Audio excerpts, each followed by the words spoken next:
सभी सखियों सहेलियों को मंजू द्विवेदी और रेणु चतुर्वेदी का नमस्कार। रेणु जी, देखिए, अगर जब भी हम मुलाकात करते हैं ना, तो एक दूसरे से नमस्कार करते हैं, अपनी सखियों से भी नमस्कार करते हैं। कुछ और करना चाहिए। वही मैं कहना चाह रही हूँ कि अगर हम नमस्कार ना करें तो प्रोग्राम की शुरुआत कितनी फीकी फीकी से लगेगी। हाँ, फिर तो सोचना पड़ेगा कि कुछ इससे भी ज्यादा वजनदार या महत्वपूर्ण हो, या जो कि आकर्षित करे, या कुछ दिल तक पहुंचे, वो करना पड़ेगा। हाँ, लेकिन वो तो अच्छा है नमस्कार कर लिया जाए ना। वो चीज जब तक इजाद हो, लेकिन उस समय के लिए, उस समय तक के लिए जो अभी तक हम करते आए हैं वो है अभिवादन। तो जब भी हम बड़ों से या अपने लोगों से या प्रियजनों से या फिर सम्मानीय लोगों से जिससे भी हम मुलाकात करते हैं, सबसे पहले अभिवादन करते हैं। हाँ, ये बात और है कि अभिवादन के तरीके अलग अलग होते हैं, रिश्ते के हिसाब से या सामने वाले व्यक्ति की उम्र के हिसाब से। बिल्कुल। और ऐसा नहीं है, छोटों को भी अगर आप संबोधित करती हैं तो वो भी एकदम से खुश हो जाते हैं कि भाई हम पहचाना गया। और पहचानने की जब बात आई तो भाई हम ये भी बता दें कि आज हम और क्या क्या पहचानवाने वाले हैं कार्यक्रम के माध्यम से अपने सभी साथियों को। हाँ, बिल्कुल। सखी विशेष के अंतर्गत शास्त्रीय गायिका मालिनी राजूरकर की हम बात करेंगे, और इसी के साथ महीने के जो वो 4 दिन होते हैं महिलाओं के लिए बड़े खास होते हैं, और बहुत सारी उस वक्त थोड़ी सावधानियां भी रहती हैं, और अगर कुछ बातों का ख्याल रखा जाए तो वो दिन कितने आसानी से कट जाते हैं। इस विषय पर थोड़ी सी हम बात करेंगे। और साथ ही रेणु जी, एक जुमला बड़ा प्रसिद्ध है कि जब भी हम किसी से नाराज हो जाते हैं या फिर किसी पर गुस्सा आता है तो हम क्या कहते हैं, चटनी बना दूंगा तेरी।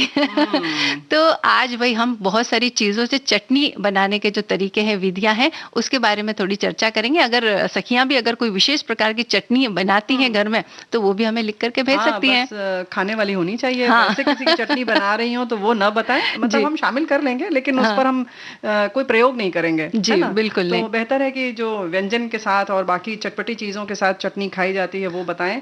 और हम तो बताएंगे ही कुछ जो हमें पता है, कि आप भी साझा करेंगे तो अच्छा है जी। लेकिन अभिवादन की जो बात है वो वाकई बहुत महत्वपूर्ण है। बच्चों को भी आप कभी कभी ये शब्द तो होते ही हैं, कभी कभी हम निगाहों से भी अभिवादन करते हैं, और उसका भी बड़ा महत्व है जो दिल तक पहुंचती है बात। जी, बिल्कुल। और अभिवादन का सीधा अर्थ ये है कि सामने वाले व्यक्ति से एक स्नेह की फुहार पड़ने लग जाती है कि जैसे ही हम किसी से मिले, हमने अपना सर झुकाया, दोनों हाथ मिलाए और उनसे नमस्ते कर ली, प्रणाम कर लिया, तो सामने वाला व्यक्ति चाहे कितने भी गुस्से में हो, लेकिन एक बार तो वो स्नेह भरी दृष्टि से आपकी ओर देखेगा ही। और जो बड़े बुजुर्ग होते हैं उनके अगर हमने पैर छू ली है तो एक आशीर्वाद वाला हाथ जो हमारे सिर पर पड़ता है तो ऐसा लगता है कि स्नेह की इतनी वर्षा हो गई है कि हम उसमें भीग जाते हैं। और उसी समय आपने देखा होगा रेणु जी, मैंने तो ये बात महसूस की कि हम बहुत ऊर्जा से भरे हुए महसूस करते हैं जब किसी का प्यार भरा हाथ हमारे सर पर घूम जाता है। बिल्कुल। बहुत सारी जो और तरीके हैं इलाज के भी, वैज्ञानिक भी ऐसा कहते हैं, और अब तो उसकी बाकायदा पढ़ाई चल रही है कि हमारी हथेलियों में ऊर्जा का बिल्कुल कहना चाहिए कि स्रोत होता है और एक पुंज होता है। तो वो हम बड़े जो हमारे सिर पर हाथ रखते हैं तो यूं ही नहीं रखते भाई, कुछ भी हो सकता है, केवल उंगली रख सकते थे, लेकिन नहीं, वो तो हथेली बाकायदा रखते हैं। वो इसीलिए क्योंकि अपनी वो ऊर्जा देते हैं हमें, अपनी एक कहना चाहिए कि पावर देते हैं। तो ये सारी चीजें बहुत मायने रखती हैं। वैसे जो है ना मंजू, कोई नाराज हो या नहीं हो, कभी कभी कुछ लोग बिल्कुल ऐसे निर्विकार भाव से रहते हैं। उन्हें ना कोई खुशी होती है ना कोई नाराजगी। तो ऐसे भी व्यक्ति को थोड़ा सा जागृत से हो जाते हैं जब आप अभिवादन उनका करते हैं। जी, नमस्ते नमस्कार करते हैं। हाँ, बिल्कुल। जब हम ऑफिस वगैरह में भी जाते हैं तो हमारे जो साथी होते हैं, काम करने वाले, या फिर हमसे जो बड़े लोग होते हैं, उनसे भी जब नमस्कार करते हैं तो उनके भी दिल को तसल्ली होती है और उन्हें इस बात का एहसास होता है कि हाँ, हमने आपको देखा है, हम आपका सम्मान करते हैं। तो एक सम्मान वाला जो भाव है वहाँ अपने आप प्रकट हो जाता है, और जब सम्मान वाला भाव आता है तो सामने वाले के मन में भी खुशी छा जाती है। और जैसा कि आपने निर्विकार भाव की बात कही है, तो एक वहाँ भी हल्की सी मुस्कान चेहरे पर आ ही जाती है, एक तार जुड़ जाता है जिसको कहना चाहिए।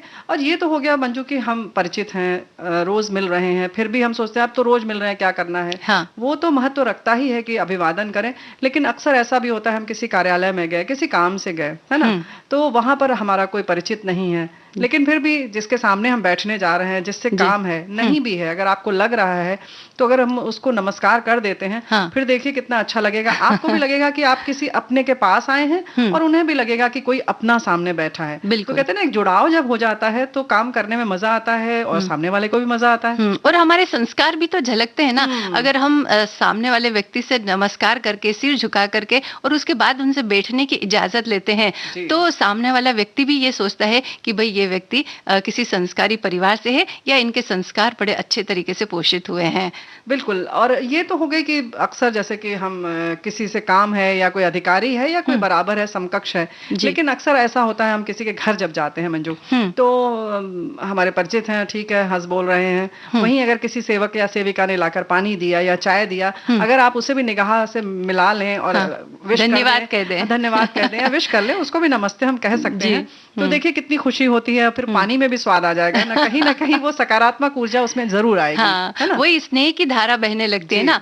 और हमारे संस्कारों की अगर हम बात करें ना, तो वो तो समृद्ध रहे ही है, इसकी तो हम बार बार चर्चा करते ही हैं। और अभिवादन के तरीके में भी वो झलकते। देखिए हमने अपने बड़े बुजुर्गों को देखा है, मतलब पुराने समय में, थोड़ा सा अगर 30-40 साल पहले की अगर बात करें, तो जब बड़े बुजुर्ग जो घर में है, वो छोटे लोग जो उनसे मिलते थे तो उनके चरणों में बैठ जाते थे और पैरों को, यानी कि पिंडलियों पर कम से कम 10-20 सेकंड तक थोड़ी सी मसाज कर देते थे, पैर हाथों से दबाते थे और उसके बाद उनके पैर छू करके आशीर्वाद लेते थे। तो इसके पीछे भी अगर वैज्ञानिक कारण के बारे में हम सोचें तो ये कहा जाता है कि जो उम्र दराज लोग होते हैं उनका पाचन संस्थान कमजोर हो जाता है, और पाचन संस्थान को मजबूत करने वाले जितने भी एक्यूप्रेशर पॉइंट होते हैं वो हमारे पैर की पिंडलियों में होते हैं। तो अगर उन्हें थोड़ा सा हल्का सा दबा दिया जाए या सहला दिया जाए तो वो पाचन संस्थान जो है वो थोड़ा सा सक्रिय हो जाता है। तो ये इसके पीछे वैज्ञानिक कारण है। एक और कारण है, हमें लगता है कि पुराने जमाने में लोग पैदल ही एक दूसरे के घर जाते थे और काफी दूर दूर तक चल के आते थे। लगभग एक गांव से दूसरे गांव भी चले जाते थे, हालांकि गांव बहुत दूर दूर नहीं होते थे। आप ये मत सोचिए कि मुंबई से दिल्ली चले जाए। जी। लेकिन इसीलिए वो ठंडे पानी में परात में पैर रखना, धोना और फिर पैर दबाना, ये सारी चीजें इसलिए भी थी। और जाहिर है कि फिर आराम जब मिलता है तो फिर तो आशीर्वाद ही आशीर्वाद निकलता है ना? जी बिल्कुल। और अभिवादन में हमारे रिश्ते भी झलकते हैं रेणु जी। देखिए अब हमारा अगर बेटी और दामाद अगर हमारे पैर छूते हैं तो हम उन्हें आधे में ही रोक लेते हैं और कहते हैं कि नहीं नहीं बेटियां पैर नहीं छूती है। तो वहाँ बिना बताए ही ये पता चल जाता है कि हाँ ये घर की कोई बहन या बेटी है जो आए हैं। और अगर बेटे और बहू होते हैं तो वो झुक करके प्रणाम करते हैं। और जैसे आस पड़ोस के लोग होते हैं वो कहीं बाहर से आते हैं तो घर के लोग तुरंत बाहर निकल करके उनके अभिवादन के लिए बाहर चले जाते हैं, आइए आइए, और इस तरह से उनका सामान उठा करके ले आते हैं। तो ये अभिवादन के अलग अलग तरीके हैं जो रिश्ते भी बता देते हैं अनकहे कि भाई ये कोई हो सकते हैं क्या। हाँ, बिल्कुल सही बात है। और वैसे बहुत सारे तरीके हैं, हमारे साथियों ने भी लिखकर भेजा है। और मतलब वैसे देखा जाए तो सभी को करना चाहिए अभिवादन। और इन्होंने लिखा है कि हमारे बड़े बुजुर्ग ने कहा भी है, आपका कितना बड़ा ही दुश्मन हो, अगर आपने हाथ जोड़कर उन्हें प्रणाम किया, अभिवादन किया, तो ऐसा ये सकारात्मक पॉजिटिव एनर्जी वाला होता है कि दुश्मन भी उस बात को भूल गए, दुश्मनी भूलकर आपको सुखी, स्वस्थ, दीर्घायु का आशीर्वाद देता है। हाँ। तो भाई ये बात तो है। हाँ, तो यही तो हमने कहा कि प्रेम की जो धारा है वो अपने आप ही बहने लगती है अभिवादन से। और दूसरी बात, बच्चे भी सीखते हैं कि अगर वो देखते हैं ये बात कि बड़े बुजुर्ग, हमारे घर के जो बड़े हैं, वो जब दूसरों से मिलते हैं तो किस तरह से नमस्कार करते हैं, प्रणाम करते हैं, तो यही संस्कार उन बच्चों में भी आते हैं और वो भी आगे चलकर उन चीजों को अपनाते हैं। तो इसके लिए भी अभिवादन करना बहुत जरूरी है। तो भाई अब हम हाथ जोड़कर मंजू से कहते हैं कि मंजू जी गाना सुना दें तो हमारे श्रोता खुश हो जाएंगे।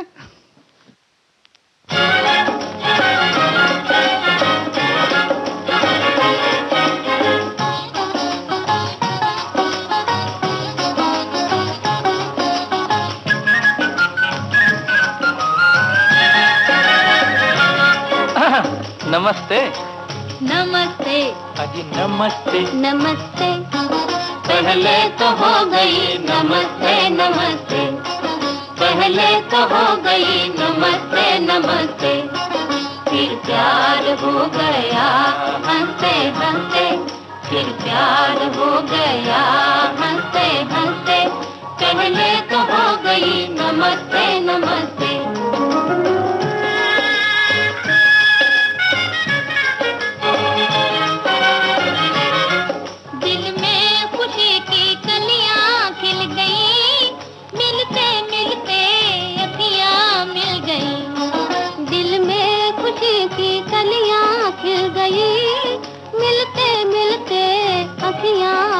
गई, और बस गई दुनिया बसते बसते, और बस गई दुनिया बसते बसते।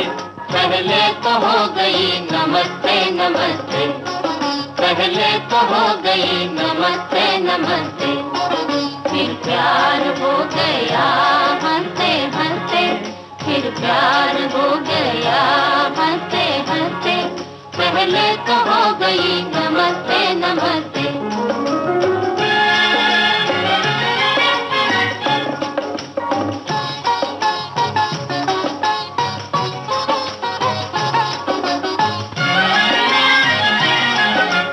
आते जाते मिले गली में, आते जाते मिले गली में, हो गई उल्फत हंसी हंसी में, हंसी हंसी में, दुनिया रह गई जलते जलते, दुनिया रह गई जलते जलते। पहले तो हो गई नमस्ते नमस्ते, पहले तो हो गई नमस्ते नमस्ते, फिर प्यार हो गया हंसते हंसते, फिर प्यार हो गया हंसते हंसते, पहले तो हो गई नमस्ते नमस्ते।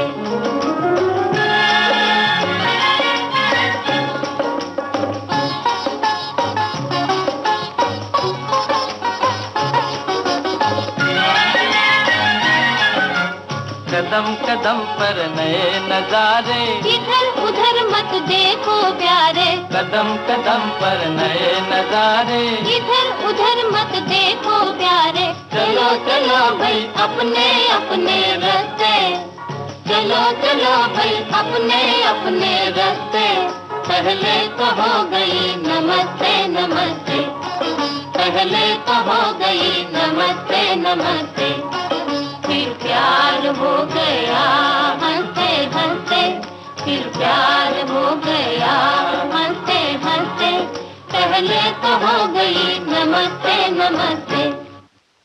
तो रेणु जी हमारी भी कब से नमस्ते हो चुकी है। वैसे नमस्ते और नमस्कार का जो फर्क है वो ये है कि नमस्ते जब हम करते हैं तो हमको जैसे अगर दो जन है तो दोनों को अलग अलग नमस्ते करना चाहिए, ये एक उसके लिए होता है। और नमस्कार अगर 4-5 लोग हैं तो अगर आपने नमस्कार कर दिया तो सबके लिए हो जाता है। अच्छा, तो ये दोनों में जो फर्क है वो बहुत बड़ा है। इस बात का ख्याल रखें कि अगर आप 2 लोग हैं तो दोनों का नाम लेकर अलग अलग आपको नमस्ते कहना होगा, है ना। तो आपने नमस्ते और नमस्कार की ये जो बात कही ना रेणु जी, वैसे मेरी भी जानकारी में थोड़ी वृद्धि हुई है क्योंकि ये बात मुझे नहीं पता थी। मुझे ऐसा लगता था कि नमस्ते और नमस्कार में फर्क ये होता है कि नमस्कार थोड़ा सा ज्यादा हम्बल शब्द है, मुझे ऐसा लगता था। ये शब्द है और वो पूरा अपने आप में वाक्य है नमस्ते। फिर भी हम इसको फिर भी ठीक से बताएंगे, लेकिन हाँ, नमस्ते एक इंडिविजुअल के लिए होता है, व्यक्तिगत तौर पर एक का नाम। अगर 2 लोग हैं तो दोनों का नाम लेकर आप अलग अलग कहेंगे कि हाँ भाई मंजू जी नमस्ते, दीपाली जी नमस्ते, तब अच्छा लगता है। नमस्कार आप सामूहिक रूप से कह सकते हैं जी। और एक हमारे श्रोता ये लिखते हैं कि सभी को नमस्कार। अभिवादन की एक मनोवैज्ञानिक विधि है, हाथ जोड़कर आप कठोर या गुस्से से नहीं बोल सकते क्योंकि नमस्कार करने से हमारा अहंकार नष्ट हो जाता है, विनम्रता विकसित होती है और मन पवित्र हो जाता है। ये बात बिल्कुल सही है। और हमारे साथी ने ये भी लिखकर भेजा है कि एक श्लोक इन्होंने लिखा है जो नमस्कार नमस्ते पर है। अभिवादन शीलस्य नित्यम वृद्धोपसेविनः चत्वारि तस्य वर्धन्ते आयुर्विद्या यशो बलम। यानी कि जो व्यक्ति सुशील और विनम्र होते हैं, बड़ों का अभिवादन व सम्मान करने वाले होते हैं तथा अपने बुजुर्गों की सेवा करने वाले होते हैं, उनकी आयु, विद्या, कीर्ति और बल, इन चारों में वृद्धि होती है। तो भाई आप अगर ये सब चीजें चाहते हैं तो अभिवादन जरूर कीजिए और खास तौर पर जो आपके बड़े बुजुर्ग हैं उनको प्रणाम कीजिए, नमस्कार कीजिए और उनके आशीर्वाद लेते रहिए, दिल से कीजिए। बिल्कुल, वो होना बहुत जरूरी। कोई भी काम करे लेकिन दिल से हो तो उसका प्रभाव जो है। और 5 प्रकार का अभिवादन भी तो किसी ने लिखकर भेजा है ना। हाँ बिल्कुल रेणु जी। ये हमारे एक श्रोता ने लिखा है कि प्रत्युत्थान ये पहला प्रकार है, किसी के स्वागत में उठकर खड़े होना। दूसरा है नमस्कार, हाथ जोड़कर सत्कार करना। और उपसंग्रहण, बड़े बुजुर्ग शिक्षक के पांव छूना। चौथा है साष्टांग, यानी कि पांव, घुटने, पेट, सिर और हाथ के बल जमीन पर लेटकर सम्मान करना। और पांचवा है प्रत्याभिवादन, यानी कि अभिनंदन का अभिनंदन। ऐसा इन्होंने लिखा है। वाह, तो इस तरह से अनेक प्रकार के अभिवादन होते हैं। देखिए आज हमने बात छेड़ी तो कितनी बातें निकल आई हैं। और सबसे मजेदार बात तो ये है कि हम लोग जब बहुत छोटे थे तो एक तो हम लोग, अब ये हो गया कि आप दोनों हाथ ऐसे ही आपका दाहिने बाएं लटका रहता है और हम कह देते हैं नमस्ते मुंह से केवल। पहले दोनों हाथ जोड़ के, बहुत छोटे बच्चे तो हम लोग जय कहते थे। कोई भी आता था, नाना जी जय, बाबा जय, दादाजी जय। तो ये जो जय होता था धीरे धीरे ये प्रणाम में बदला और अब धीरे धीरे नमस्ते हो गया। लेकिन हाँ, ये अगर दोनों हाथ जोड़ के अगर हम करते हैं तो उसकी कहना चाहिए कि पूरा जो स्वरूप है वो सामने आता है अभिवादन का। यूं ही तो बड़ा जैसे लगता है कि बड़ी लापरवाही से हमने कह दिया। तो भाई दोनों हाथ जोड़कर नमस्ते, नमस्कार, प्रणाम कहने में हमें लगता है कि ये अगर आप फिर से शुरू कर दें तो देखिए आपको भी मजा आएगा और एक अच्छा सा वातावरण बन जाएगा। और लापरवाही की आपने बात की ना रेणु जी, मुझे याद है कि आजकल जो लोग प्रणाम करते हैं किस तरीके से प्रणाम करते हैं। देखिए पहले हम बुजुर्गों के सामने बिल्कुल नीचे झुक करके दोनों उनके अंगूठों को दोनों हाथों से छू करके और उसके बाद दोनों हाथों को हम अपने सिर पर लगाते थे। उसके बाद समय बदला और थोड़ा दूर से ही बस खाली हाथों को केवल टच कर दिया जाता। उसके बाद समय और बदला, फिर थोड़ा दूर से ही ऐसा मतलब एक मुद्रा बना ली कि हाँ हम झुके हैं। और आजकल तो ऐसा हो गया है कि बस कम से कम 1 फीट की दूरी पर रहते हैं, वहीं से खाली हाँ प्रणाम कर दिया जाता है। मतलब ये भावनाओं की बात है कि भावनाएं किस तरह से बदलती जा रही है और इसी तरह से हमारे तरीकों में भी बदलाव आता जा रहा है। देखो जैसे तुमने कहा ना कि हम चाहते थे कि उनका हाथ अपने सिर पर रख लें किसी तरह से, तो हम इस स्तर तक जाते थे कि मिल ही जाए। क्योंकि अब एक औपचारिकता मात्र न सोचकर हम ये मानते थे कि हमें उनका आशीर्वाद चाहिए ही किसी भी रूप में। मतलब वह चाह बहुत ज्यादा होती थी, आशीर्वाद प्राप्त करने की रहती थी। अभी ये है कि हमें अभिवादन करना है इसलिए हमने कर लिया। तो अब आप ये समझिए कि आपको आशीर्वाद चाहिए या सिर्फ आपको अभिवादन करना है। जी, मजबूरी ना समझे, बल्कि ये जब हम झुकते हैं तो केवल हमें कुछ न कुछ मिलता ही है। तो अगर आप प्राप्त करना चाहते हैं तो आपको झुकना तो पहले पड़ेगा ही। झुकने की बात से देखो अभी बात चली है तो नहीं रोक सकते अपने आप को कि देखो हम मंदिर में जब जाते हैं तो जब हम देहरी जो है छूते हैं उसकी वजह सिर्फ यही है कि हम जब झुकते हैं, हमारा सिर जब नीचे जाता है तो कहीं ना कहीं आप खुद महसूस करेंगे कि आपका अहंकार उसी समय कहीं ना कहीं निकल जाता है और आप में एक थोड़ी सी विनम्रता आ जाती है। कहीं ना कहीं आपको लगता है कि हम कुछ भी नहीं हैं और हमें ऐसे मतलब एक सरलता सी आ जाती है, दिल हल्का हो जाता है और विनम्रता अपने आप आ जाती है। तो ये झुकने का जो है वो बहुत महत्व है। इस मुद्रा का बड़ा महत्व है। है ना? तो हम आपसे यही कहेंगे कि आप बस झुकते रहिए और अपनी विनम्रता का परिचय जरूर देते रहिए, क्योंकि इससे आपको कुछ न कुछ मिलेगा ही। और आज का हमारा एक और विषय है, महिलाओं से जुड़ा हुआ है ये कि महीने के वे 4 दिन। तो ये महिलाओं से जुड़ा जरूर है, लेकिन हमारे भाई बंधु भी इसके लिए जरूर सतर्क रहें और सजग रहें कि क्योंकि जो बीतती उनके ऊपर है, लेकिन सहयोग आप सबका चाहिए और पूरा आपका ध्यान चाहिए। जी, है ना? और महिलाओं की बात तो हम करेंगे ही, लेकिन पहले हम बच्चियों की बात करते हैं रेणु जी। जहाँ से शुरुआत होती है कि 12, 13, 14 वर्ष की जब उम्र होती है तो उसमें बच्चियां बहुत ज्यादा समझदार नहीं होती है उस समय। तो सबसे पहली बात तो ये कि घर में जो बड़ी बुजुर्ग महिलाएं हैं वो बच्चियों को इस बात की शिक्षा पहले से दें कि ऐसे दिन अब आने वाले हैं और ऐसी एक प्रक्रिया भी होती है। तो इसके लिए आपको सतर्क रहना चाहिए, तैयार रहना चाहिए और प्रक्रिया के दौरान किस तरह की तकलीफें आती उससे भी थोड़ा थोड़ा उन्हें अवगत जरूर करवाना चाहिए, ताकि जब इसकी शुरुआत हो तो बच्चियां एकदम डर से सहम ना जाए और उन्हें ये ना लगे कि भाई ये क्या हो रहा है अचानक मेरे साथ में। तो इस तरह से उन्हें पहले थोड़ी सी सावधान जरूर कर दे और उसके बाद जब शुरुआत हो तो इस चीज का बहुत हवा ना बनाए। और बहुत सारे जैसे पाबंदियां कई घरों में लगा दी जाती है, आप दूर बैठिए, एक कमरे में बैठे रहिए, बिस्तर पर नहीं बैठना है, शादी ब्याह अगर है तो वहां नहीं जाना है, खान पान में भी उनको एक थाली अलग से दे दी जाती है। तो इस तरह बात फिर वही होती है जैसे कि हम अक्सर कहते हैं कि किस लिए ये सब बना था, इस बात को हम भूलकर लकीर पीटते रहते हैं। ये इसलिए बना था कि वाकई उस वक्त जब शरीर आप में कुछ हार्मोनल परिवर्तन होते हैं, शरीर में परिवर्तन हो रहा है तो मन भी वैसे ही विचलित होता है, परेशान होता है और एक शारीरिक प्रक्रिया है उसमें इजाफा भी होता है, एक जिम्मेदारी होती है, पैड आदि लेना होता है, वो एक दिक्कत भी होती है। तो उन सब के लिए उसको आराम की जरूरत होती थी, इसलिए उसको घर से अलग रखते थे और उसको रसोई घर में नहीं आने देते थे। बाकी चीजों से उसको मुक्त रखा जाता था ताकि वो सुकून से ये दिन गुजार सके, सफाई से रह सके। अब हमने उसको बिल्कुल बाध्यता ली और बिल्कुल एक नियम बना लिया और बिल्कुल मैकेनिकल तरीके से उसका पालन करते हैं। तो अब आप ये देखें कि किस चीज की जरूरत है। उसको और आराम चाहिए तो आप उसको अच्छा सा बिस्तर दीजिए, ना कि आपने एक कंबल दे दिया और किनारे लिटा दिया, है ना। तो इन चीजों की बहुत अहमियत है। शुरुआत किस लिए हुई थी ये हम भूल जाते हैं, काम वैसे ही करवाते हैं और वो चीजें हम करवाते रहते हैं। तो ये हमें देखना होगा एक बार फिर से। और ये जो बताया कि हाँ, ये बताएं कि ये बहुत खुशनुमा दिन है, एक स्त्री होने की पूर्णता का एहसास बताएं और ये बताएं कि अब इस वजह से ये जो आया है दिन, इस वजह से आप बिल्कुल पूरी माँ बन सकती हैं और बहुत अच्छी बात है, इसकी हम लोग प्रतीक्षा कर रहे थे जी। बल्कि उसको खुशी होनी चाहिए। और बहुत सारी जगहों पर हमने ऐसा सुना है कि बाकायदा 4-5 दिन उसको नए वस्त्र पहनाए जाते हैं जब पहली बार मासिक धर्म होता है। तो इस तरह से उसको समझाएं कि ये बहुत बधाई दें उसको, बच्ची को। बल्कि तो इस तरह से कुछ उत्सव जैसा रखेंगे तो घर में भी अच्छा लगेगा और उसको भी बहुत खुशी होगी। बिल्कुल रेणु जी, इस विषय पर बातचीत करने के लिए अभी और भी हमारे पास बहुत सारी बातें, लेकिन वक्त हो गया एक छोटे से अंतराल का।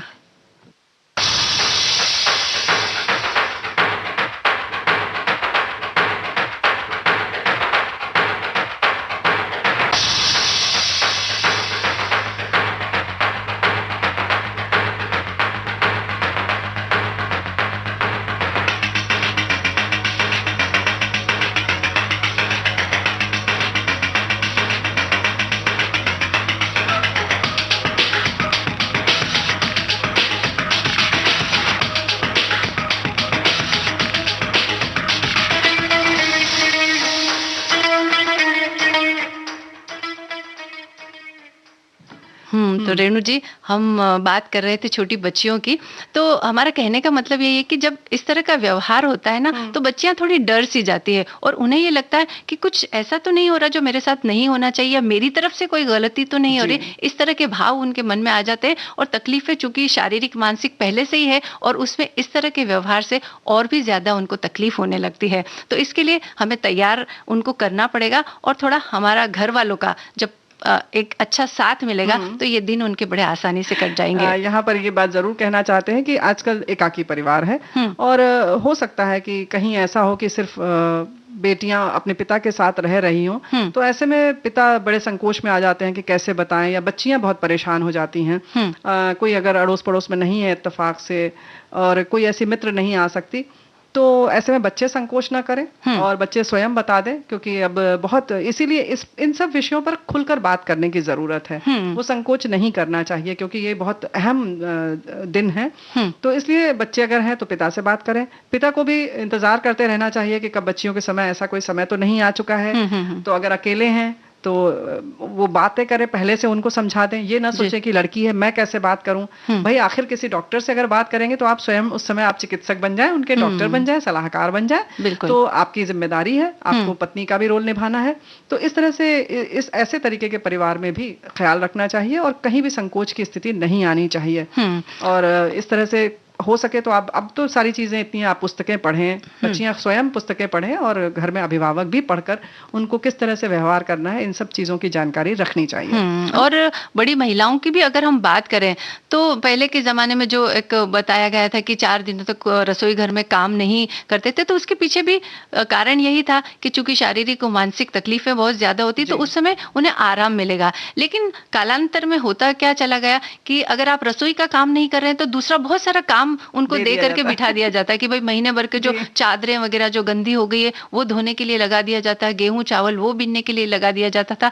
तो जो हमारा इसके पीछे का मकसद था कि उनको थोड़ा आराम मिले, वो मकसद तो कहीं और ही रह जाता है, बल्कि काम और ज्यादा बढ़ जाता है और इस तरह से उन्हें बिल्कुल भी आराम नहीं मिल पाता है। तो यही कहना चाहेंगे कि अगर इस तरह की कोई अवस्था है तो थोड़ा सा उनके आराम का ख्याल रखें, थोड़ा खान पान का ख्याल रखें और महिलाएं खुद भी ये सोचे कि पूरे महीने भर थोड़ा आयरन युक्त भोजन वो लेती रहे ताकि खून की कमी उनके शरीर में ना हो और तकलीफें थोड़ी कम हो। और इसके संग संग एक बात और है कि सामान्य जो समस्या होती है कि पेट में दर्द तो होता ही है, पेड़ों में दर्द होता है, गर्म पानी आदि जो जिसको जैसे आराम मिलता है उसकी पूरी व्यवस्था रखें और वो मुहैया कराते रहना चाहिए। परिवार वालों को इस बात का ख्याल रखना चाहिए, पूरी सुख सुविधाएं उसके लिए देनी चाहिए। कुछ बच्चों के पैर में दर्द होता है, किसी के पेट में दर्द होता है, किसी को शरीर में होता है, और इसलिए गर्म ठंडा थोड़ा खाने पीने का भी ख्याल रखना चाहिए। बहुत ठंडा ना खाएं, ऐसे में बहुत ठंडे पानी से न नहाएं। इन सब चीजों का ख्याल रखते हुए ये 4 दिन जो है वो खुशनुमा अपने गुजारें। हमारी तो गुजारिश यही है जी, और हम भी अब ख्याल रखते हैं, बातों के साथ संगीत का आनंद भी लेते रहें।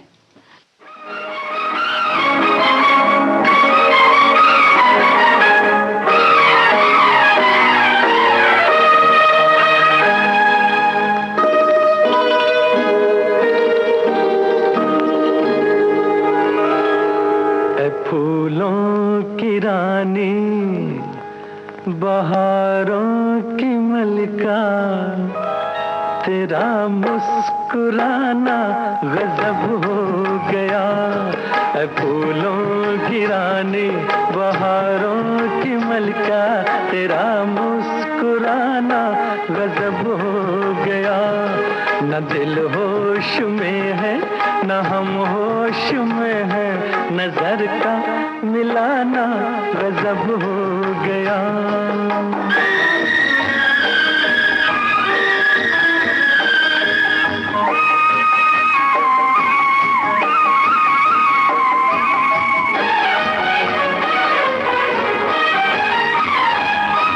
तेरे होंठ क्या है, गुलाबी कमल है,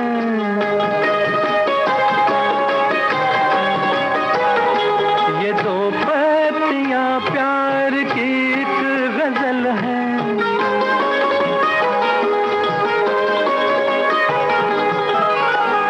वो नाजुक लबों से मोहब्बत की बातें हमें को सुनाना गजब हो गया। फूलों की रानी, बहारों की मलिका, तेरा मुस्कुराना गजब हो गया।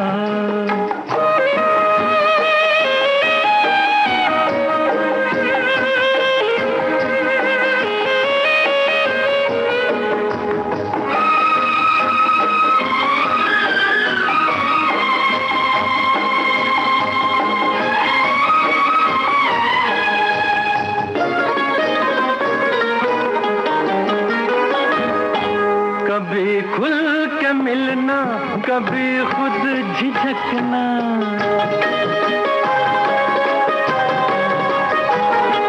कभी रास्तों पर बहकना मचलना।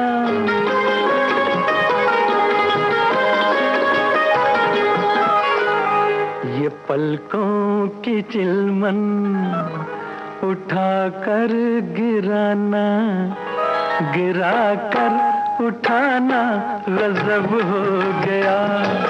फूलों की रानी, बहारों की मलिका, तेरा मुस्कुराना गजब हो गया।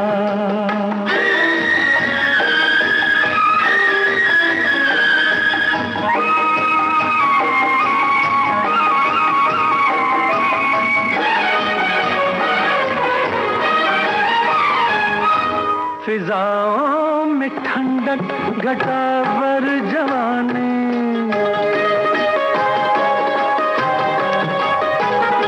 तेरे गेसुओं की बड़ मेहरबानी।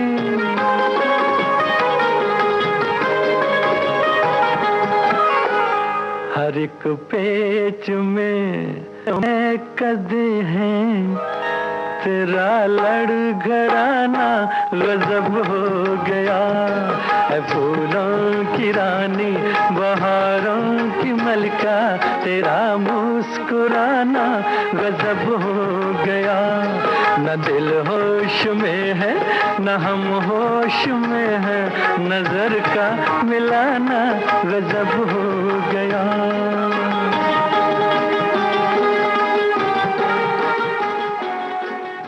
रेणु जी, आरजू फिल्म का ये गाना तो हमने सुन लिया, लेकिन अब हमारी आरजू ये है कि गीत कार्यक्रम में एक अंतराल ले लिया जाए। बिल्कुल।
ब्रेक के बाद हम फिर उपस्थित हुए हैं सखी सहेली कार्यक्रम के साथ जी। और रेणु जी, अब हम बात करेंगे शास्त्रीय गायिका मालिनी राजूरकर के बारे में। तो मालिनी जी ग्वालियर घराने की हिंदुस्तानी शास्त्रीय गायिका हैं और 8 जनवरी 1941 को आपका जन्म हुआ। राजस्थान में वे पली बढ़ी और वहीं से उन्होंने पढ़ाई भी की और पढ़ाई के बाद वे एक स्कूल में गणित का विषय पढ़ाने लगी और पढ़ाती तो वे थी, लेकिन साथ ही साथ वो खुद भी, उनका जो पढ़ने का सिलसिला है वो उन्होंने जारी रखा। ये होती है लगन की बात। और 3 साल के लिए उन्हें स्कॉलरशिप मिली, जिसका फायदा मालिनी जी ने उठाया और अजमेर संगीत कॉलेज से संगीत निपुण की डिग्री हासिल की। संगीत निपुण कहना चाहिए कि स्नातकोत्तर के बराबर होती है। कहीं कहीं प्रवीण मिलता है और कहीं निपुण की उपाधि मिलती है जी, डिग्री मिलती है। और संगीत में रुचि होने की वजह से संगीत की ये शिक्षा उन्होंने आगे भी जारी रखा। और इस तरह वे संगीत में सिद्धहस्त हुई और कई प्रमुख कार्यक्रमों में उन्होंने अपनी प्रस्तुतियां दी, जैसे कि गुणीदास सम्मेलन जो कि मुंबई में होता है, तानसेन समारोह जो ग्वालियर में हुआ और इसके अलावा सवाई गंधर्व फेस्टिवल जो कि पुणे में और शंकरलाल फेस्टिवल जो कि दिल्ली में हुआ। यहाँ सब जगह उन्होंने शिरकत की और अपनी प्रस्तुतियां उन्होंने दी। इनकी गायकी का अंदाज बिल्कुल अलग है, जाहिर है सबकी शैली अलग होती है और संगीत की जिस विधा में, यूं तो वैसे ये विशुद्ध शास्त्रीय गायिका है, लेकिन खास तौर से टप्पा जो है इनका सब लोग बहुत पसंद करते हैं और उन्होंने सुगम संगीत भी गाया है, उसके भी बहुत सारे गीत गाए हैं, लाइट म्यूजिक भी गाया है और उपशास्त्रीय संगीत भी के भी बहुत सारे उन्होंने गायकी की है और इसके साथ उन्होंने भजन भी गाए हैं, मराठी भजन गाए हैं। हाँ जी, भजन भी गाए हैं मराठी में और मराठी नाट्य गीत प्रस्तुतियां भी आपने बहुत दी हैं। बिल्कुल। और उनका जो संगीत में योगदान रहा है उसके लिए वर्ष 2001 में उन्हें संगीत नाटक अकादमी सम्मान से सम्मानित किया गया। और तो टप्पा जो है, टप्पा तो वैसे बड़ी खास एक विधा है और बहुत अच्छा भी लगता है। टप्पा सुनने में थोड़ा सा ज्यादा मजेदार होता है, अच्छा। नाम ही जैसे है और अलग अलग कहना चाहिए राग में होता है टप्पा। तो हम लोग आज मालिनी जी का तो हमारे पास नहीं उपलब्ध है, हाँ, लेकिन नीला भागवत जी का है और राग काफी में है ये टप्पा, तो ये हम सुन लेते हैं। और हम ये बता दें कि ये हमारे विविध भारती के संगीत सरिता में इन्होंने स्वयं से गाया था। जी जी। जांदा वे निया चिड़े वाले जुल्फ वाले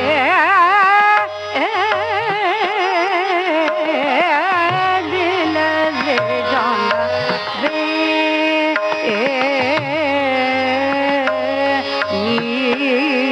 निया चिड़े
जोंदा वे दिला रे जोंदा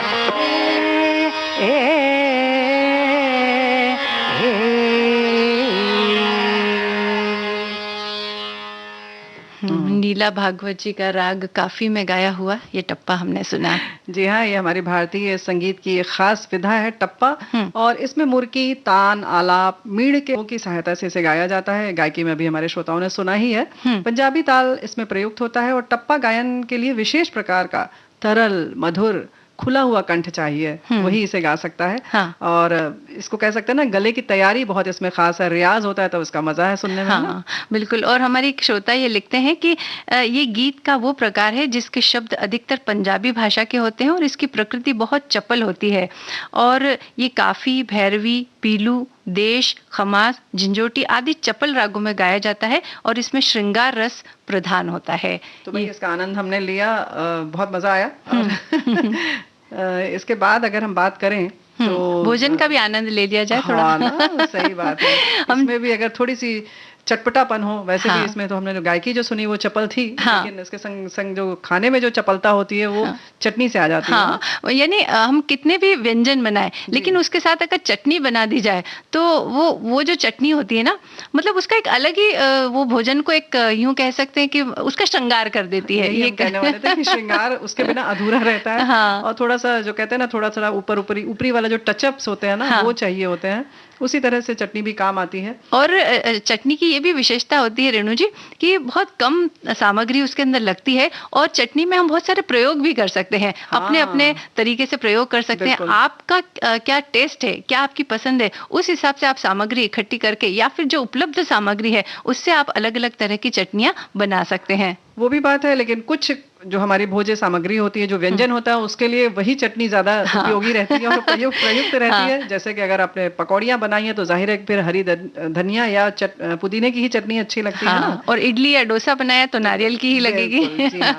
तो ये कुछ जो है कहना चाहिए कॉम्बिनेशन जो होते हैं वो अपने ढंग के होते हैं, लेकिन फिर भी कुछ चटनियाँ जो है जिसे बड़ी आसानी से बनाया जा सकता है ना। और उसमें कड़ी पत्ते की जो चटनी है वो आप अगर बनाएंगे तो स्वाद तो उसके अंदर है ही, लेकिन साथ ही साथ कड़ी पत्ते की जो पौष्टिकता है वो भी हमें मिल जाएगी, और खाने में जायका तो आएगा ही, स्वाभाविक सी बात है। इसके लिए सामग्री 1 कटोरी हमें कड़ी पत्ते चाहिए, आधा कटोरी सिके हुए तिल चाहिए, 2 लाल मिर्च ले ले, नमक स्वाद के हिसाब से ले ले, आधा चम्मच जीरा ले, और 1 चम्मच हमें तेल लेना है। अब बनाना किस तरह से ये भी बता दें कि तेल को गर्म करें और उसमें कड़ी पत्ते सेकें, लेकिन सेकने के दौरान हमें इस बात का ख्याल रखना है रेणु जी कि बहुत धीमी आंच पर धीरे धीरे सेकें, क्योंकि वो नाजुक होते हैं ना। नाजुक है, और उनको कुरकुरा बनाना है, क्योंकि अगर आप तेज आंच पर अगर करेंगे तो वो जल जाएंगे और उसके बाद उसमें वो स्वाद बिल्कुल भी नहीं आएंगे। तो उसका हरापन बरकरार रखना चाहिए, लेकिन साथ ही साथ वो कुरकुरे भी हो जाने चाहिए। इसके लिए थोड़े से धैर्य की आवश्यकता होगी। तो इस तरह से आप धीरे धीरे उन्हें सेक लें, फिर उसे ठंडा करें, फिर उसमें नमक, लाल मिर्च, जीरा और नमक डाल करके आप दरदरा पीस लें, और किसी भी भोजन के साथ, सब्जी रोटी के साथ इसे खाएं तो मजा भी आएगा, और साथ ही साथ आपके बाल वगैरह जो हैं वो भी अच्छे हो जाएंगे इससे। और ऐसे हमारे साथी ने लिखकर भेजा है कि आजकल आंवला बहुत आ रहा है, तो इसकी चटनी बनाने के लिए 500 ग्राम आंवला ले, 500 ग्राम पिसी हुई चीनी ले, बड़ी इलायची चाहिए, दालचीनी चाहिए, जीरा चाहिए, और अदरक चाहिए 50 ग्राम, और जीरा करीब 5 ग्राम, नमक 25 ग्राम, सिरका 50 मिलीलीटर।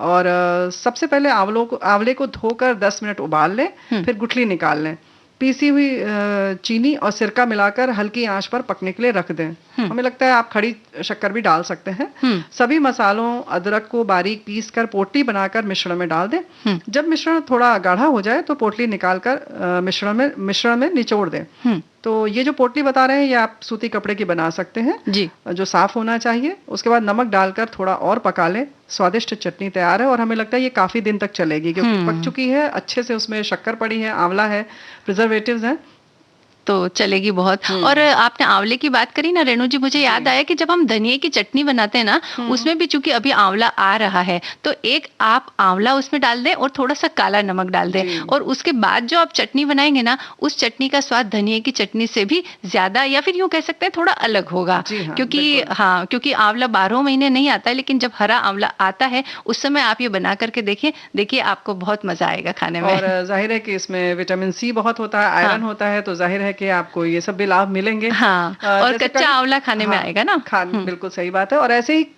कड़ी पत्ते की चटनी की अगर बात करें तो कच्चे पत्ते जैसे मतलब जो पत्ते आते हैं हरे, उनको बिना भुने हुए भी आप धनिया की जगह ढेर सारे अगर आपके पास कड़ी पत्ता है तो पीस दीजिए। उसमें चाहे तो आप नींबू डालकर, अदरक, हरी मिर्च और जीरा और नमक डालकर वैसे भी चटनी बना सकते हैं। उसका भी स्वाद बिल्कुल अलग होता है। इसमें अगर आप चाहें तो कुछ लोग इमली की खटाई डालते हैं, उसका भी स्वाद थोड़ा सा अलग हो जाता है। बाकी जो सामान्य हरी धनिये या पुदीने की चटनी होती है उससे थोड़ा सा अलग हो जाता है। तो कड़ी पत्ते की जो चटनी बनती है उसमें कड़ी पत्ता, नमक, जीरा, अदरक, हरी मिर्च ये डालें और थोड़ा सा इमली की खटाई डालें। हाँ, और चटनी से संबंधित कुछ थोड़े से टिप्स हैं वो भी हम बता देते हैं कि चटनी के रंग को अगर बरकरार रखना है या एकदम चटक आप हरा रंग चाहते हैं उसमें, तो थोड़ी नींबू की कुछ बूंदे डाल दें और आधा चम्मच अगर उसके अंदर शक्कर डाल दी जाए तो उसका कलर बहुत अच्छा आता है। इसके अलावा थोड़ी सी अगर अभी चूंकि पालक भी आ रही है तो धनिये के साथ में 4 से 5 पत्ती अगर पालक के पत्तों की डाल दें तो आप देखिए रेणु जी, स्वाद इतना बढ़ जाता है उस चटनी का, और उसका जो हरा रंग आता है ना वो एकदम हमें मोहित करने वाला हरा रंग होता है। पालक तो सच बात है, उसका जो हरा रंग है बिल्कुल अलग होता है। और इसके अलावा एक बात और है कि अगर ठंडे जो पत्ते रहते हैं यानी कि थोड़ी देर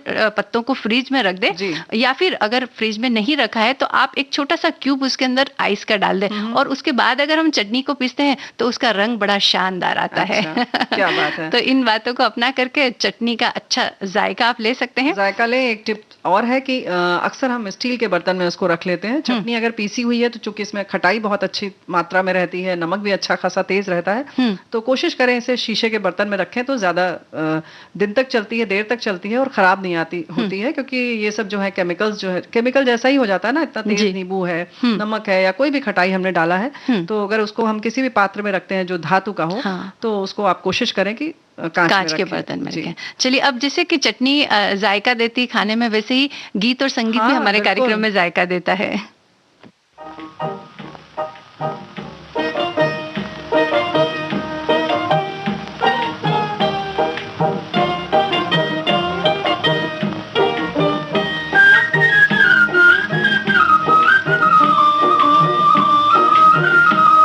पंछी बन में पिया पिया गाने लगा, पंछी बन में सखी हाथों से, हाय सखी हाथों से, सखी हाथों से दिल मेरा जाने लगा। पंछी बन में, पंछी बन में पिया पिया गाने लगा, पंछी बन में।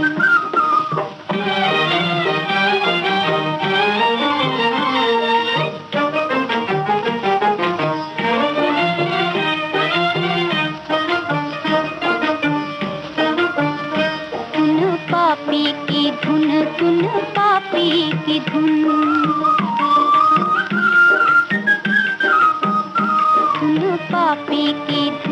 मेरा धड़के है जी, वो मेरा धड़के है जी। मिले नैना किसी से हुई मैं बावरी, वो मिले नैना किसी से हुई मजा जीने का, हाय मजा जीने का, मजा जीने का अब मुझे आने लगा। पंछी बन में, पंछी बन में पिया पिया गाने लगा, पंछी बन में।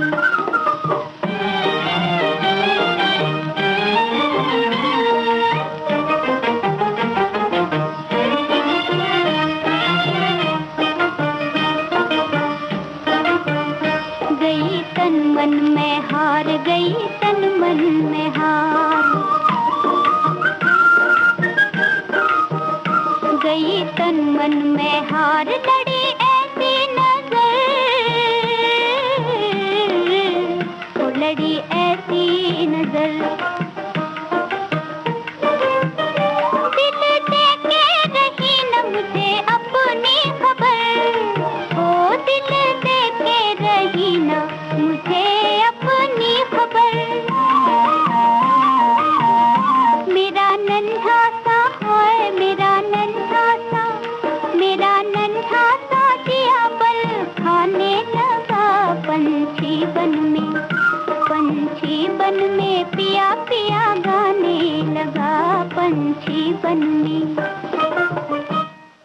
लता जी की आवाज में बाबुल फिल्म का ये गीत हमने सुनवाया।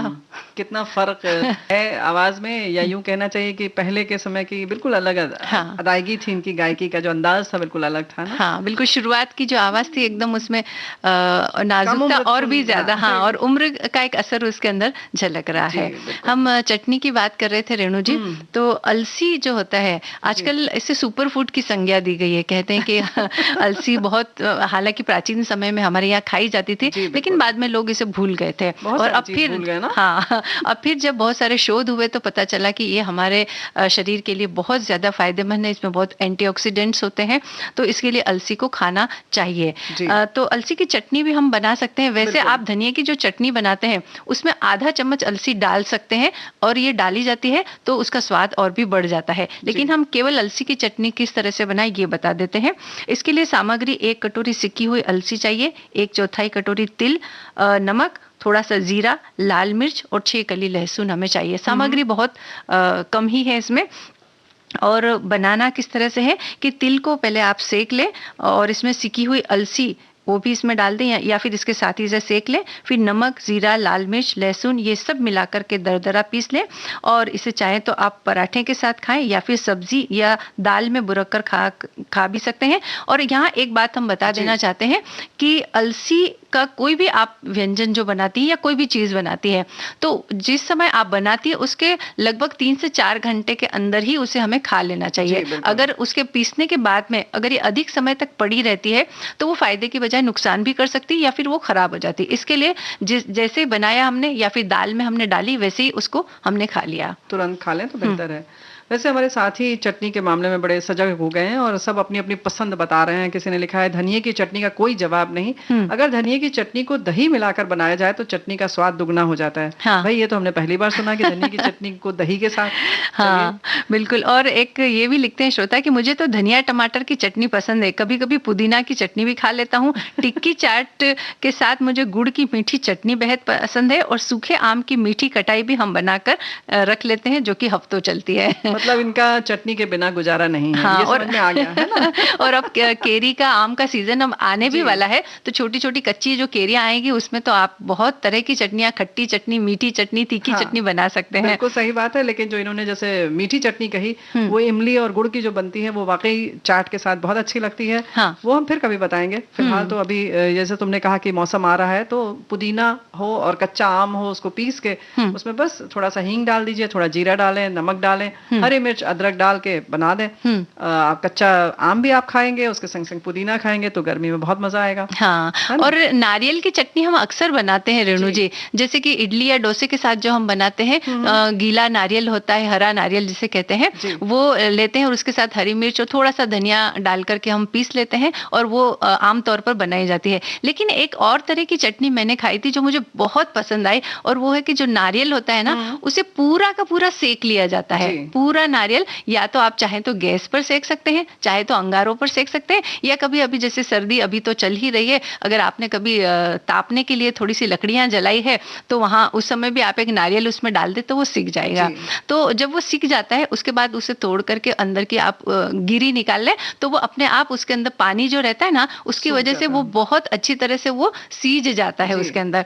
उसके बाद उसके अंदर थोड़ी हरी मिर्ची को भी पहले आप हल्के से तेल के अंदर भून लें, और इस तरह से उस हरी मिर्ची और उस नारियल को उस पीस लें, उसके अंदर थोड़ा नमक मिला लें, खटाई के लिए आप चाहें तो थोड़ा सा अमचूर मिला सकते हैं, और उसके बाद उसकी जो चटनी बनती है ना रेणु जी, वाकई खाने में बहुत स्वाद देती है, और इसके साथ आप लहसुन भी थोड़ा सेक कर डाल दें तो क्या बात है। लेकिन ये जरा बताओ कि जो ऊपर भूरा उसका जो पोर्शन रहता है, हाँ, कड़ा वाला जी, उसके साथ सेकना है या उससे अलग? बिल्कुल उसके साथ ही सेकना है, पूरा का पूरा नारियल जैसा हम बाद निकलने के बाद उसको नहीं सेकना नहीं, उसके बाद नहीं सेकना, वो अपने आप उसके सिक जाता है। अभी देखिए होली आने वाली अगले महीने में, तो होली के में भी आपने देखा होगा कि जब होली जलाते हैं तो उसमें नारियल पूरा का पूरा डाल देते हैं। हाँ, तो वो जिस तरह से होली में सिक जाता है वैसे ही हम उसे घर में सेक सकते हैं, और इस तरह से जो चटनी बनाई जाएगी ना, मुझे भी पता नहीं था, लेकिन एक बार कोई टिफिन में लेकर के आया था और जब मैंने खाई तो मैं दंग रह गई और मैंने जब पूछा तो उन्होंने मुझे ये रेसिपी बताई। ये एक बात और है कि ये जो अगर आपको सामान्य तौर पर वैसे भी नारियल निकालना है तो थोड़ा अगर आप ऊपर उससे सेक लेते हैं जब भूरा रहता है वो, तो उसके संग आप बहुत आसानी से नारियल निकल भी जाता है क्योंकि वो थोड़ा सा ढीला हो जाता है। ज्यादा न सेकना हो, चटनी बनानी है आप सेक रहे हैं तब तो बहुत ही अच्छी बात है, लेकिन वैसे अगर तोड़ना है और आपका वो नारियल छोड़ नहीं रहा है खोपड़ी उसकी, तो आप उसको थोड़ा थोड़ा सेक लेंगे तो निकालना बहुत आसान हो जाता है। तो ये एक आसानी वाली चीज है। और नारियल की चटनी तो बहुत तरह से लोग बनाते हैं। अलग अलग तरीका होता है और सबका स्वाद भी, हालांकि उसके अंदर जो सामग्री होती है वो एक जैसी होती है, लेकिन फिर भी बनाने के तरीके में चूंकि थोड़ा थोड़ा बदलाव होता है, उसके लिए टेस्ट में भी थोड़ा थोड़ा बदलाव आ जाता है। तिल की चटनी भी बनती है, जैसे कि अगर तिल की चटनी हमें बनानी है तो 1 कटोरी सिका हुआ तिल ले लें, उसको सेक ले मतलब, लेकिन उसको बिल्कुल सूखा सेकना है कढ़ाई में। और 1 चम्मच जीरा ले लें, खड़ी लाल मिर्च 2 और 6 कली लहसुन और नमक चाहिए। सिर्फ तिल में नमक, फिर क्या करें कि सिके हुए तिल में जो सिका हुआ है पहले मतलब तिल को सेक ले, फिर उसमें नमक, जीरा, लाल मिर्च, लहसुन डालकर मिक्सर में दरदरा पीस लें तो अच्छा लगेगा इसे। और खाते हुए इसमें या तो दही या फिर कच्चा तेल डालकर खा सकते हैं तो और स्वादिष्ट लगेगा, नहीं तो आप सूखा भी खा सकते हैं। थोड़ा तेल डालने से वो बंधना सा हो जाता है, नहीं तो आप जो आपकी इच्छा हो। कई बार क्या होता है ना रेणु जी कि जैसे असमय हमें भूख लगती है और उस समय सब्जी अगर घर में नहीं हो तो इस तरह की चटनी जो होती है उसमें तिल का तेल या फिर जो भी तेल आप खाते हैं उसको हल्का सा, नहीं तो घी डाल दें, घी डाल करके और इस तरह से इसको मिक्स करके उसमें, और उससे भी अगर रोटी खा ली जाए तो पेट भी भर जाता है, पौष्टिकता भी मिलती है और स्वाद भी मिलता है। तो ये भी आप कर सकते हैं। और बहुत कुछ मिलता है, लेकिन फिलहाल एक गीत मिलता है क्या हमारे? जी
पहले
राजा बन के आना रे, मोहे लेके जाना रे, ओ मोहे लेके जाना रे, छम छमा छम छम।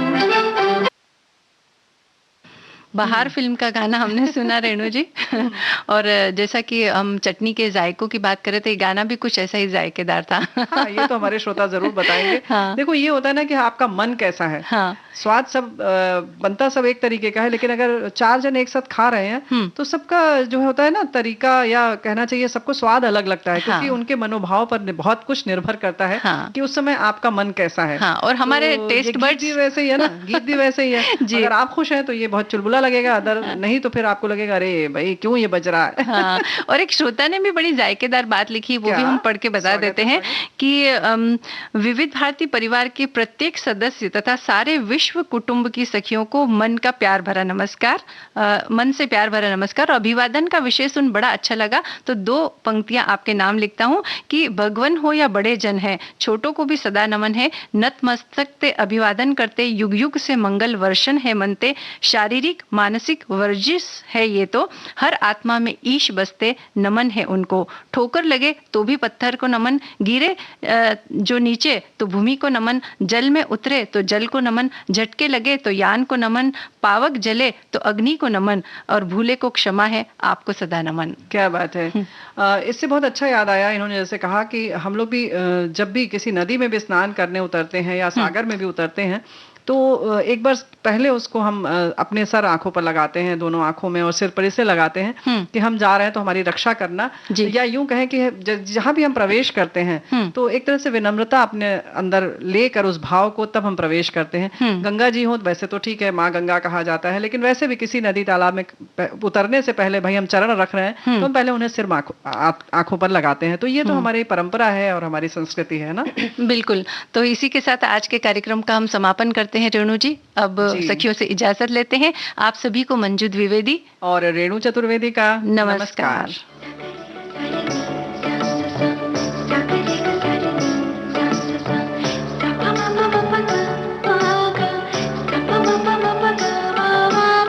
सखी सहेली।